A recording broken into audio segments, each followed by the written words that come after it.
बांद्रा में हिल रोड पर स्थित जेडी आल्स अपार्टमेंट के गेट से एक सफेद रंग की एम्बेसडर गाड़ी बाहर निकल रही है कि अचानक दो आदमी इसके सामने प्रकट होते हैं और इसके ऊपर AK-56 राइफल से ताबड़तोड़ गोलियां बरसाना शुरू कर देते हैं। एम्बेसडर का ड्राइवर बाहर निकल भागने का प्रयास करता है लेकिन घायल हो नीचे गिर पड़ता है। ड्राइवर की साथ वाली सीट पर बैठे पुलिस गार्ड कांस्टेबल भिकरू तड़वी अपनी स्टेन गन से शूटर्स को प्रत्युत्तर देने का प्रयास करते हुए वीर गति को प्राप्त हो जाते हैं। गाड़ी की पिछली सीट पर बैठे व्यक्ति की भी मौके पर मृत्यु हो जाती है और सड़क से गुजर रहे दो राहगीर भी घायल होते हैं। चारों तरफ अफरा तफरी मच जाती है। लोग चिल्लाते हुए इधर उधर भागना शुरू कर देते हैं और इसी अफरा तफरी का फायदा उठा दोनों शूटर्स हवा में गायब हो जाते हैं। ये सब मुंबई की सबसे व्यस्त सड़क पर दिन दहाड़े हुआ था। दुकानदार अपनी दुकानों के शटर्स गिराना शुरू कर चुके थे और यह खबर जंगल में आग की तरह चंद ही सेकंड्स में पूरे मुंबई शहर में फैल चुकी थी। ऑपोजिशन ने अगले दिन बंद का ऐलान कर दिया था और एक बार फिर से मुंबई के ऊपर धार्मिक दंगों का खतरा मंडराना शुरू कर चुका था। ये वो समय था जब मुंबई में अंडरवर्ल्ड के शूटआउट्स होना लगभग रोज की बात थी। तो फिर इस कांड में ऐसा क्या हुआ था कि पूरे का पूरा मुंबई शहर हिल गया था? ऐसा इसलिए था क्योंकि मारा गया व्यक्ति कोई राह चलता आम नागरिक नहीं बल्कि बीजेपी के सिटी प्रेसिडेंट रामदास नायक थे।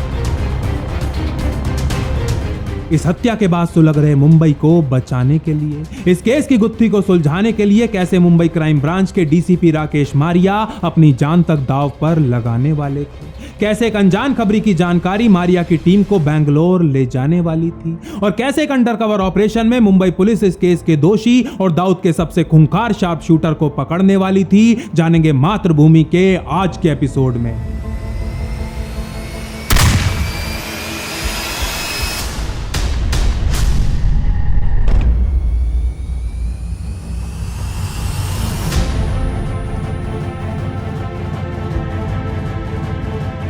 नमस्कार, जय मां भारती।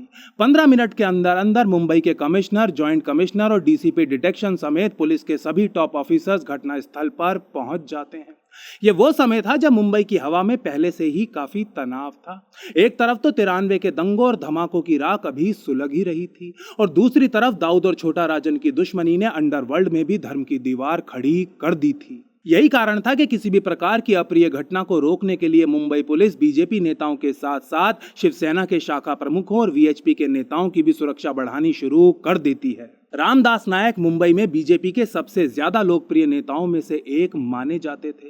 बांद्रा के एक कॉन्वेंट स्कूल से पढ़े नायक म्युनिसिपल कॉर्पोरेटर होने के साथ साथ विधानसभा के सदस्य भी थे। रामदास नायक इतने ज्यादा लोकप्रिय थे कि लोग उनके बारे में कहा करते थे कि नायक की तो सिर्फ एक छींक ही आडवाणी और वाजपेयी को दिल्ली से बंबई लाने के लिए काफी है। लेकिन वो घटना जिसने उन्हें सबसे ज्यादा ख्याति दी थी वो थी 1982 में उनके द्वारा उस समय के महाराष्ट्र के मुख्यमंत्री अब्दुल रहमान अंतुले के खिलाफ फाइल की गई एक आपराधिक कंप्लेंट, जिसके चलते अंतुले को अपने पद से इस्तीफा देना पड़ गया था। बात कुछ ऐसी थी कि इंदिरा गांधी के निष्ठावान अनुयायी माने जाने वाले अंतुले ने इंदिरा गांधी प्रतिभा प्रतिष्ठान नाम से एक ट्रस्ट की स्थापना की हुई थी।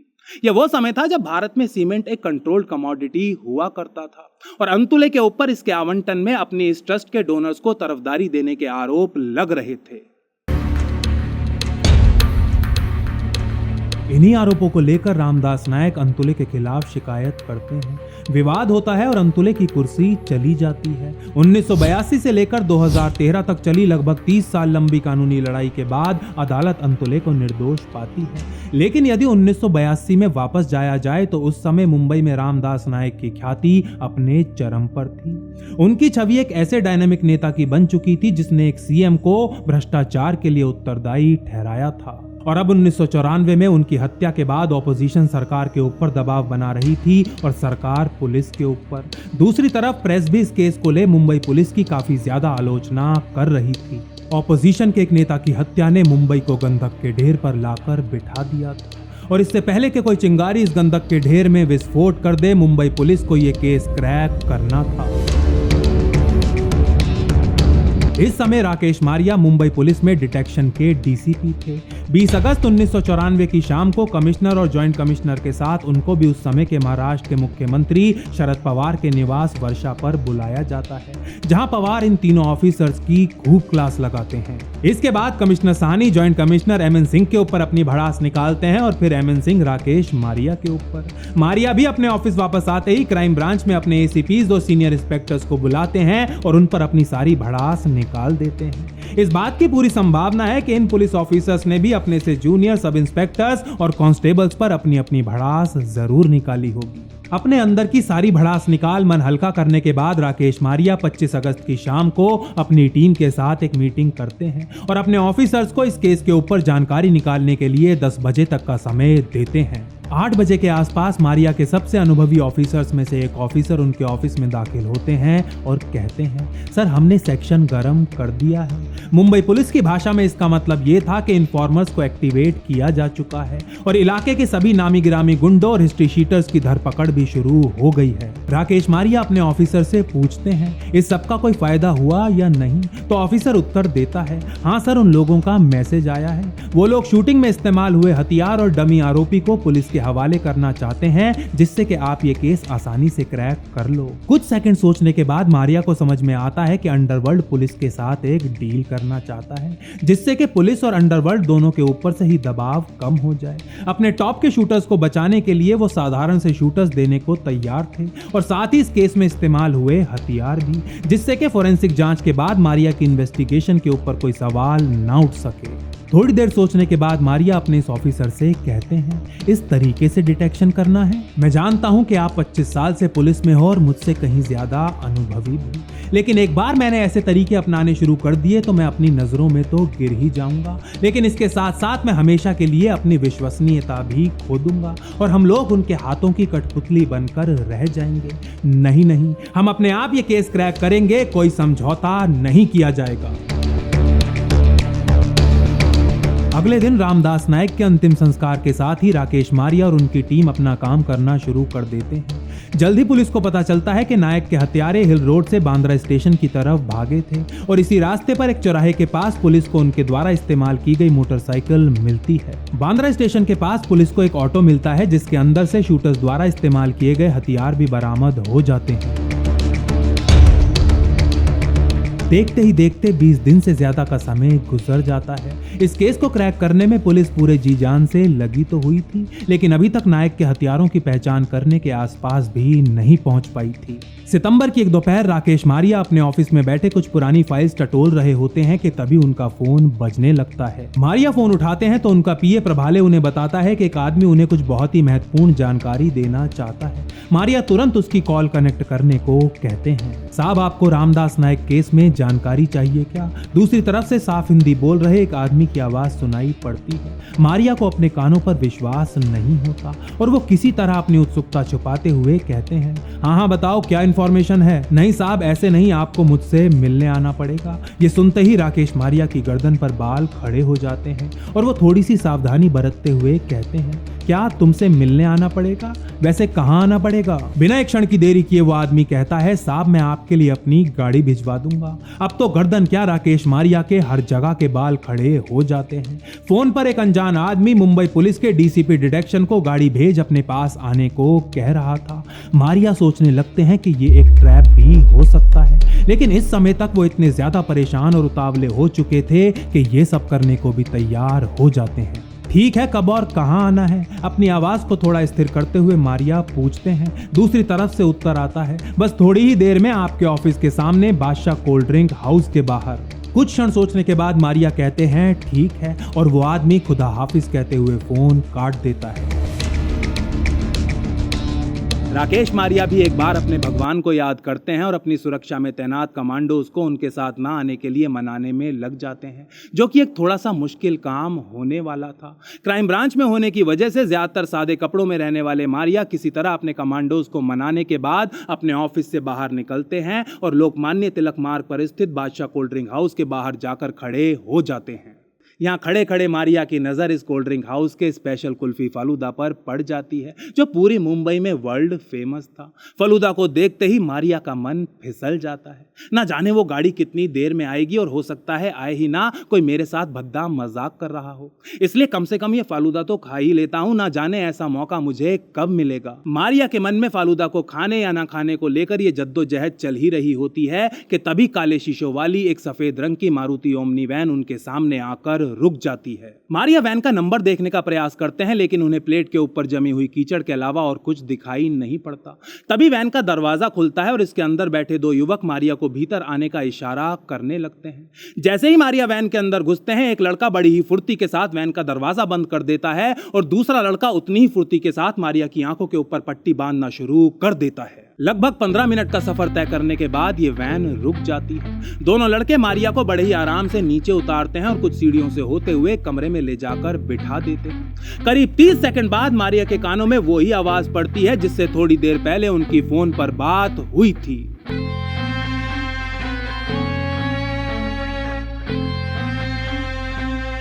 साहब, माफी चाहता हूं, ये करने के अलावा और कोई रास्ता नहीं था। अपनी आवाज में ईमानदारी और सच्चाई लिए वो खबरी कहता है तो मारिया उत्तर देते हैं, कोई बात नहीं, केस के बारे में क्या जानते हो वो बताओ। साहब, आपने फिरोज कोकनी का नाम सुना है? खबरी मारिया से पूछता है। मारिया कहते हैं, फिरोज कोकनी वो कौन है? साहब, यंग डेयरिंग लड़का है और इसने ही ये काम बजाया है। खबरी के मुंह से ये सुन मारिया कुछ क्षण सोचने के बाद पूछते हैं, ठीक है, और कोई भी जानकारी है क्या तुम्हारे पास? साहब, जैसे जैसे जानकारी आती रहेगी मैं आपको बताता रहूंगा, अभी के लिए खुदा हाफिज। ये कहते हुए उसके कदमों की आवाज राकेश मारिया से दूर होती चली जाती है और वो दोनों लड़के डीसीपी मारिया को फिर से गाड़ी में बिठा उन्हें वापस बादशाह कोल्ड ड्रिंक हाउस के बाहर छोड़ आते हैं। ऑफिस पहुंचते ही राकेश मारिया अपनी टीम को बुलाते हैं और ये जानकारी देते हुए जल्द से जल्द फिरोज कोकनी की कुंडली तैयार करने को कहते हैं। राकेश मारिया अपने सारे खबरियों को भी एक्टिवेट कर देते हैं और 24 घंटों के अंदर अंदर कोकनी से जुड़ी काफी जानकारी मारिया की मेज पर पड़ी होती है। फिरोज अब्दुल्ला सरगुरु उर्फ कोकनी 22-23 साल का एक बहुत ही मासूम से चेहरे वाला लड़का था जिसे देख कोई नहीं कह सकता था कि यह अंडरवर्ल्ड का सबसे खूंखार शार्प शूटर होगा।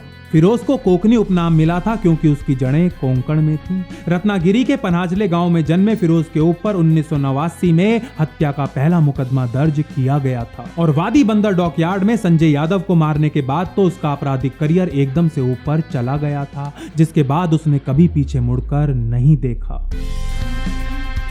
राकेश मारिया और उनकी टीम कोकनी के पीछे हाथ धोकर पड़ जाते हैं, लेकिन पुलिस को झटका देने के लिए 26 सितंबर 1994 के दिन कोकनी मारिया के एक पुराने खबरी जुबैर परवीन को जुम्मा मस्जिद के बाहर मार देता है। अपने एक इतने विश्वस्त खबरी को खो देना मारिया के लिए बहुत बड़ा झटका था। खबरियों के नेटवर्क को हमेशा से ही क्राइम ब्रांच की रीढ़ माना जाता है और अब कोकनी इसी रीढ़ पर चोट कर रहा था। वो परवीन के बाद मारिया के कई और खबरियों को भी निशाना बनाता है और काफी हद तक मारिया की कमर तोड़ देता है। मारिया समझ जाते हैं कि यदि उन्होंने जल्द ही कोकनी को नहीं पकड़ा तो वो क्राइम ब्रांच में उनका करियर खा जाएगा।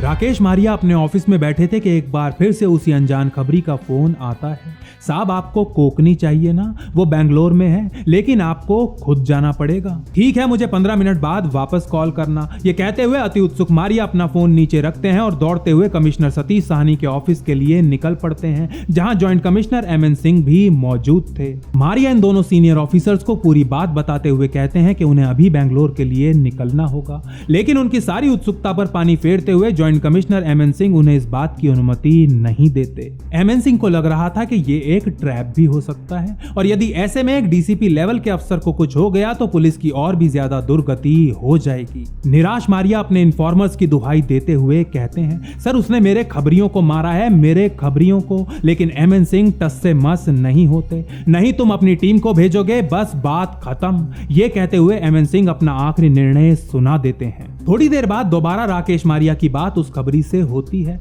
और मारिया उसे बता देते हैं कि वो तो बेंगलोर नहीं जा सकते, लेकिन उनकी चुनी हुई एक टीम वहां जाएगी। खबरी को मनाने के लिए मारिया कहते हैं कि तुम लगातार मेरे साथ संपर्क में बने रहोगे और मैं बेंगलोर में मौजूद अपनी टीम के साथ, इसलिए घबराने की कोई बात नहीं है। कुछ क्षण सोचने के बाद खबरी मारिया के इस प्लान को अपनी सहमति दे देता है। अब राकेश मारिया को बेंगलोर में एक सेफ हाउस चाहिए था, कुछ अनमार्क्ड गाड़ियां और टेलीफोन कनेक्शंस भी। एमएन सिंह बेंगलोर में पोस्टेड अपने एक बैचमेट जॉइंट कमिश्नर एचटी संगलानिया को कॉल कर मारिया की टीम को हर संभव सहायता देने का आग्रह करते हैं।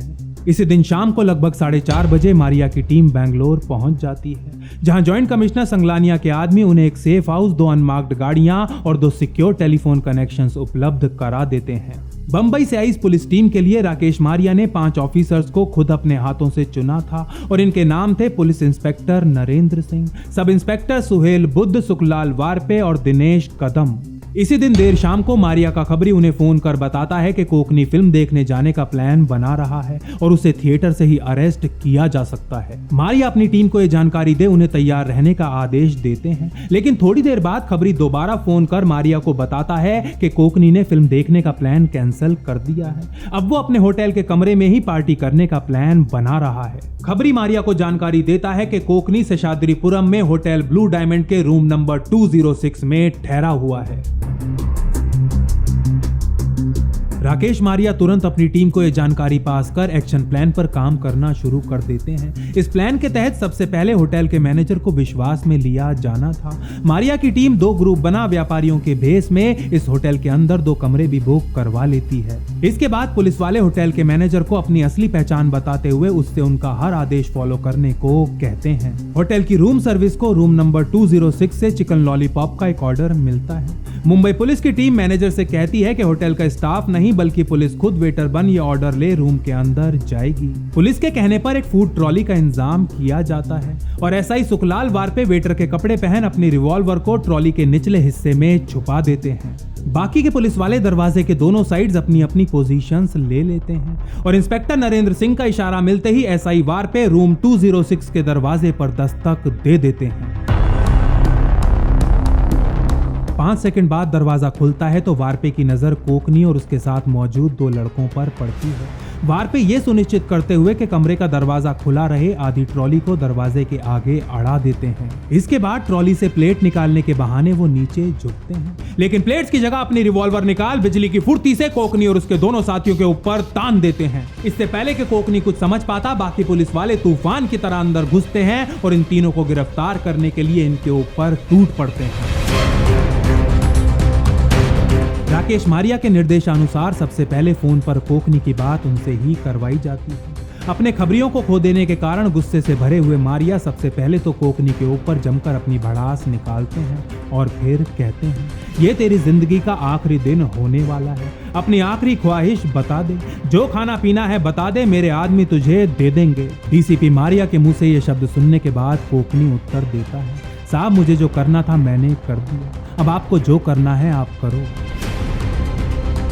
राकेश मारिया अपनी टीम को पहली फ्लाइट से कोकनी को मुंबई वापस लाने का आदेश देते हैं और आधी रात के बाद उनकी टीम कोकनी के साथ मुंबई एयरपोर्ट पर लैंड कर जाती है, जहां पार्किंग में एक कार के अंदर राकेश मारिया खुद कोकनी का इंतजार कर रहे थे। मारिया ये तो जानते थे कि कोकनी की आयु बहुत कम है, लेकिन जब उसको उनकी आंखों के सामने कार के अंदर बिठाया जाता है तो उसके चेहरे को देखकर मारिया चौंक जाते हैं। उनके सामने 22-23 साल का एक लड़का बैठा हुआ था जिसकी दाढ़ी मूंछ भी अभी तक ठीक से नहीं फूटी थी।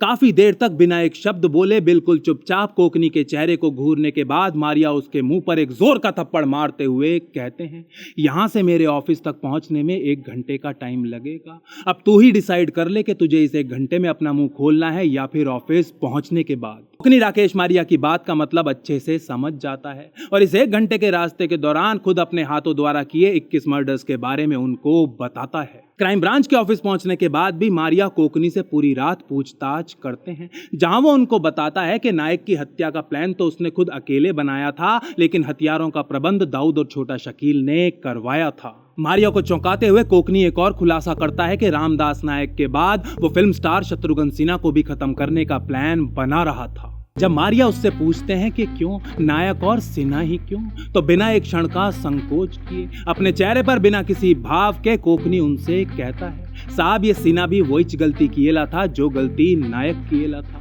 साले दोनों बीजेपी ज्वाइन किएले थे। गिरफ्तारी के 24 घंटे बाद फिरोज कोकनी को कोर्ट के सामने प्रस्तुत किया जाता है, जहां से उसे क्राइम ब्रांच की रिमांड में भेज दिया जाता है। ये वो समय था जब अरुण गावली भी क्राइम ब्रांच की ही रिमांड में था। एक दूसरे के कट्टर दुश्मन माने जाने वाले ये दो अपराधी एक साथ एक ही जेल में बंद थे, जहां दोनों के बीच बस एक दीवार का फासला था। ऐसे में राकेश मारिया को एक बहुत ही अनोखा सा आइडिया सूझता है कि क्यों ना इन दोनों शीटर्स को एक दूसरे के साथ एक ही सेल में छोड़ दिया जाए। दोनों में घर्षण होगा, चिंगारियां निकलेंगी और कई दबे राज खुद ब खुद खुलने लगेंगे। लेकिन मारिया और उनके साथियों को चौंकाते हुए गवली और कोकनी की तो एक दूसरे से पटने लगती है। लड़ने की जगह कुछ ही घंटों में ये दोनों सालों बाद मिल रहे दोस्तों की तरह एक दूसरे से खूब बातें और हंसी मजाक करने लगते हैं। फिरोज कोकनी 1994 से लेकर 1998 तक पुलिस की कस्टडी में रहता है और इस दौरान रामदास नायक केस में और भी कई आरोपियों को पकड़ा जाता है। जुलाई 1996 में राकेश मारिया को क्राइम ब्रांच से ट्रांसफर कर दिया जाता है, लेकिन क्राइम ब्रांच से बाहर आने के बाद भी उन्हें अपने खबरी से जानकारी मिलती है कि कोकनी जेल से दाऊद और छोटा शकील को मैसेजेस भेज रहा है और मैसेज ये है कि कुछ भी करके मुझे जेल से बाहर निकालो, बेल दिलवाओ या फिर जेल तोड़कर भगाओ, और यदि ऐसा नहीं हुआ तो मैं छोटा राजन से हाथ मिला लूंगा। मारिया का खबरी बताता है कि दाऊद के आदमी जेजे हॉस्पिटल से कोकनी को भगाने का प्रयास करेंगे। राकेश मारिया तुरंत ये इंटेलिजेंस इस केस से जुड़े ऑफिसर्स को पास कर देते हैं। 6 मई 1998 के दिन कुछ एक्सरेज कराने के लिए कोकनी को जेजे हॉस्पिटल के रेडियोलॉजी डिपार्टमेंट में लाया जाता है। एक्सरे से ठीक पहले कोकनी के हाथों की हथकड़ियां भी खोल दी जाती हैं। एक्सरे के बाद कोकनी और उसके साथ आए पुलिस वाले जैसे ही बाहर निकलते हैं, बाइक पर सवार दो आदमी पुलिस पर गोलियां बरसाते हुए हॉस्पिटल के अंदर घुसते हैं और चंद ही सेकंड्स के अंदर अंदर कोकनी को अपने साथ ले रफू चक्कर हो जाते हैं। सालों बाद कोकनी को याद करते हुए राकेश मारिया को उसकी एक अजीब सी हरकत याद आती है, हरकत जो वो आज तक नहीं भूल पाए हैं। कस्टडी के दौरान जेल में बंद कोकनी के लॉकअप में बड़ी वाली काली चींटियों ने अपना घर बना लिया था। कोकनी बड़े ही प्यार से इन चींटियों को उठाता और अपनी हथेली पर रख लेता, फिर एक एक कर उनके पैरों को तोड़ता और उनके तड़पते हुए शरीरों को देखता रहता। मासूम से चेहरे वाला ये शूटर शायद अपनी आदत से मजबूर हो चुका था।